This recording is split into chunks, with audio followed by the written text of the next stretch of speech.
గురుభ్యో నమః. నా పేరు మహేష్ యోగా వైబ్స్ ఛానల్కి స్వాగతం. ఇది అర్ధమచ్చేంద్రాసనం. ఇది ఏ రకంగా చేయాలో మీకు నేను మళ్ళీ విపులంగా చేసి చూపిస్తాను. అర్ధమచ్చేంద్రాసనం చేసే విధానం చూడండి. ముందుగా వక్రాసనం లాగానే మీ ఎడంకాలను తీసి కుడికాలు పక్కన పెట్టుకొని ఎడం చేతిని వెనక్కి సపోర్ట్ తీసుకోండి. తర్వాత కుడికాలను మడిచి తెచ్చుకోండి, కిందకి తెచ్చుకుంటూ మీ కుడి చేతిని కూడా ఇలా తీసుకొచ్చి ఇక్కడ పట్టుకోవడానికి ప్రయత్నం చేస్తూ ఛాతిని తిప్పి అలాగే మెడను కూడా తిప్పి మీ శ్వాసల్ని క్రమబద్ధం చేసుకోండి. ఎంతవరకు తీసుకోగలిగితే అంతవరకే తీసుకోండి.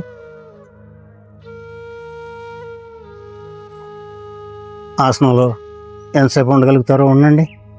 పూర్తిగా ఇలా రాలేనప్పుడు పర్వాలేదు, కొంచెం కాలు ముందుకు పెట్టుకుని ఇలా తీసుకొచ్చి ఈ రకంగా కూడా ప్రయత్నం చేయొచ్చు. మెల్లమెల్లగా సాధన చేస్తూ ఉంటే పూర్తి స్థితిలోకి వస్తారు.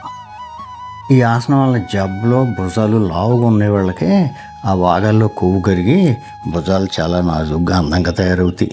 ఇలాంటి ఇబ్బందులు ఉన్నవారు 2 పూట్ల ఈ ఆసనం చేస్తే చాలా మంచి ఫలితం అవుతుంది.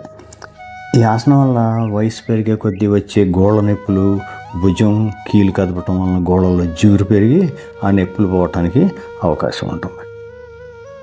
చాలామందికి వచ్చే చేతి తిమ్మిర్లు, వేళ్ళు పట్టలేకపోవటం, చేతిలో నరాల నొప్పులు లాంటివి ఈ ఆసనంలో రక్త ప్రసరణలో వచ్చిన మార్పుల వలన తగ్గటానికి అవకాశం ఉంటుంది.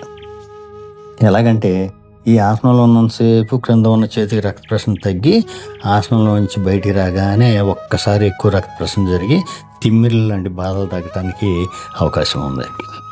ఆసనంలో పైనుండి క్రింద నుండి చేతులు బిగించి లాగటం వలన జబ్బలో భుజాలు కండరాలు పిండినట్టయి ఆ కండరాలు బిరుస్తనం పోయి మన రోజువారీ జీవనంలో చేతులు భుజాలు ఫ్రీగా కదపడానికి అవకాశం ఉంటుంది.